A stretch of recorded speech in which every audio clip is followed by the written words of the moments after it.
General ওয়াকারকে যদি সরানো হয়, আমি একটা জিনিস জানি, বিএনপির যত লাফালাফি তার 4 ভাগের 3.5 ভাগ বন্ধ হয়ে যাবে ওয়াকারকে যদি ওখান থেকে সরানো হয়। ওয়াকারকে যদি সরানো হয়, চুপ্পু উইল বিকাম এ মাইস। বড় মাউসও হবে না, মাইস, ছোট্ট তেলাপোকা হয়ে যাবে। কারণ ওয়াকার বাংলাদেশের অস্তিত্বকে ধারণ করে না। ওয়াকার প্রমাণিত একটা বেঈমান, একটা দুরাচার, একটা মির্জাফর। যে কোনো মূল্যে তাকে সরাতে হবে। ওয়াকারকে যদি বের করে দেওয়া যায়, ডক্টর ইউনূসের বিরুদ্ধে সমগ্র আন্দোলন বন্ধ হয়ে যাবে। চুপ্পুকে যদি লাথি মেরে বের করে দেওয়া হয়, সবকিছু অফ হয়ে ইমাম।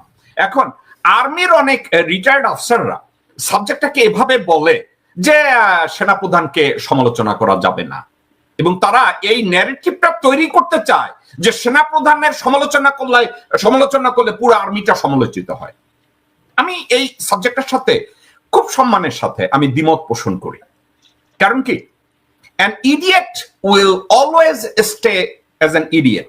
They will never change their lifestyle or their philosophy. এখন একটা বেঈমান, তাকে আপনি সাজান। মীর জাফরকে যদি পলাশীর যুদ্ধের পরে বলা হইতো যে ওকে তোমার সব গুনাখাতা মাফ করে দিছি, তোমাকে এখন সিরাজউদ্দৌলার বন্দনা করো, বাংলা, বিহার, উড়িষ্যার স্বাধীনতা নিয়ে কথা বলো, আপনারা আমার কাছ থেকে লিখে নেন। কুলদীপ নায়ার বলেছে যে ওই মির্জাফর আবারও মির্জাফর হইতো, ওই মির্জাফরের পরিবর্তন হইতো না। যে ওয়াকার 17 বেঙ্গল নিয়ে পিলখানার সামনে দাঁড়িয়ে বেইমানি করেছে দেশের সাথে, তার কমরেডদের সাথে, এর পরেও দেখা যায় আর্মির কিছু লোকজনরা ওয়াকারের কথা বললেই তাদের ধর্পণ শুরু হয়ে যায়। ওয়াকার মানে আর্মি। তো আমি বুঝি না আসলে সাবজেক্টটা কি। আর্মির ভিতরে এই ধরনের কোনো ইমামতি আছে কিনা, আমার ধারণা নাই। আরো একটা কথা বলেছে, আমাদের আলোচনা আরো একটা কথা আছে, আর্মির কাছে রাজনৈতিক নেতারা যায় কেন? কেন যায়? 2টা কারণে। তাদের কাছে বন্দুক আছে, আর ওই বন্দুকের পাশে যদি ভারতের সাপোর্ট থাকে তাইলে তো আর কথাই নাই। এখন যায় কারা? গোরখুতো কাব্বাসের মতো লোকজনরা যায়। যায় কারা? মির্জা ফাকের মতো লোকজনরা যায়। যায় কারা?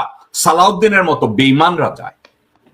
তারা যায়, কিন্তু একজন নীতিবান মানুষ, একজন ইমাম, সে তো বলবে no no no no no, this is a greater organization and army has a responsibility to protect the existence of our country. তারা সেটা বলে না, বলতে তারা পারে না, তারাও ওই লোভের মধ্যে ডুবে যায়। তো একটা জিনিস ডিসাইড করতে হবে, সেটা কি? আর্মির একজন জেনারেল যখন সেনাপ্রধান তাকে নিযুক্তি দেওয়া হয়, কর্নেল মুদাচ্ছির খুব সুন্দর করে বলেছে যে আল্লাহ যাকে সুযোগ দেন, ওই সুযোগের সদ্ব্যবহারটা যখন করে জনগণের স্বার্থে এবং দেশের স্বার্থে, আল্লাহ তাকে সাহায্য করে। আর কেউ যদি ওখানে পাওয়ার গ্র্যাবিং এর মধ্যে নিজেকে ভাসিয়ে দেন, আল্লাহ ওই তার এই ক্ষমতাটাকে আর দীর্ঘায়িত করে না। এখন এটার জন্য হয়তো সময় নেয়। জেনারেল সিসি এখনো জীবিত আছে না? হোসনি মোবারক জীবিত ছিল না বেইমানি করার পরেও? আছে তো। শুধু তারা না, আপনারা যদি অনেক যে পৃথিবীতে তাকান, অনেক জায়গায় এ ধরনের উদাহরণ আপনারা অহরহ দেখবেন।